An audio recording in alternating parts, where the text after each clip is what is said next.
This is the video solution to the ray tracing worksheet for diverging or convex mirrors. To begin with, I've got 4 different rays I'm going to draw, and for each object that I have on the screen on the left, I'm going to draw 2 rays. It takes any 2 rays to figure out where they cross, and where they cross is where you would see the image. Alright, so I'm going to start with ray 1. Bounce at the vertex at equal angles.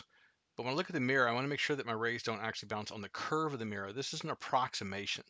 And in my approximation, I've got a really big sphere, and I've got this straight line right here at the front part of the mirror. So I'm going to ignore the actual curve of it and hit that dotted line. That's where all the action is going to occur. First ray comes down, hits the vertex of the mirror right there on the axis. And if I look at it, I can see a triangle. So what I'm going to do is it's got to bounce off at the same angle. So it's going to be the same triangle on the bottom. It's going to look like this, which means the triangle on the top left is 7 blocks high. That's the height of A. So the bottom one's also going to be 7 blocks. That's an easy way to get an equal angle. Just at the same location, come down the same blocks you go up. So right here is my other point that I need to connect.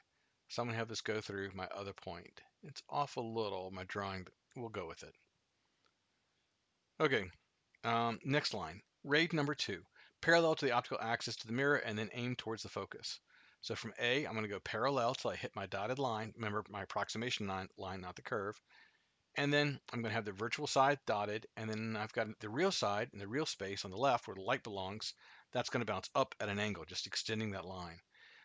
So the image occurs where the 2 reflected lines cross. They don't cross in the real space, they cross in the virtual space. Since the line comes from the tip of A, that's where the tip of A is going to be located.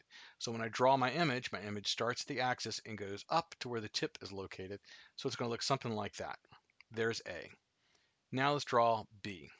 To draw B, I'm going to use rays 3 and 4, and I'm going to start with my approximation line.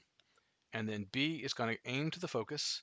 And I say aim to the focus because the focus is in the virtual space, so I'm just aiming towards it.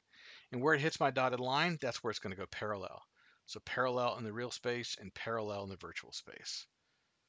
Remember, only draw, really we're interested in the reflected line, what it does in the virtual space, not that dotted line going towards the focus. Okay, next ray is going to be ray 4. Through the center and reflected back on itself. This is the easiest one to draw. I'll start at the tip of B and go down to C. And that's it. I don't need to worry about anything else, because if it was really a ball, it would just reflect back on itself. And now I got to see where the real or the virtual rays cross from the reflection, and that I can see is to the left of A. And there are 2 red dotted lines. One of them is just aiming at the focus. The other is the reflected virtual ray, and it's the reflected ray is the one I want to look at.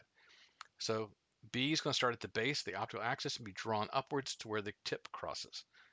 So there's B. So there's A and there's B. Let's keep going with C with rays 1 and 2.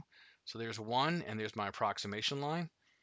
C is going to come in. It's going to bounce at an equal angle. So I'm going to use that same technique I used earlier to make it bounce. And then notice that I extended the reflection into the virtual space. Next one's going to parallel and then aim to the focus. And I can see where those 2 lines cross in the virtual space. And that's because the lines come from the tip of C. That's going to be where the location of tip of C is. All right. Last one, D. So D, I'm going to use ray 3 and 4. There's my approximation line. I'm going to aim to the focus. Where it crosses my approximation line, I'll go parallel in the real space and the virtual space. And ray 4 is just the easiest one to draw from the tip of D through the center, because it reflects back on itself. So that's what it's going to look like. I need to see where they cross, where the reflections cross, and the reflections cross in the virtual space. So there is D. So here's what happens with my objects. Let's look for some trends. So as my object gets closer to the lens, so do my images. All my images are virtual. All my images are upright. All my images have a magnification less than 1. It doesn't equal 1 until I'm right on the lens itself. Otherwise, it always stays less than 1. Pretty cool.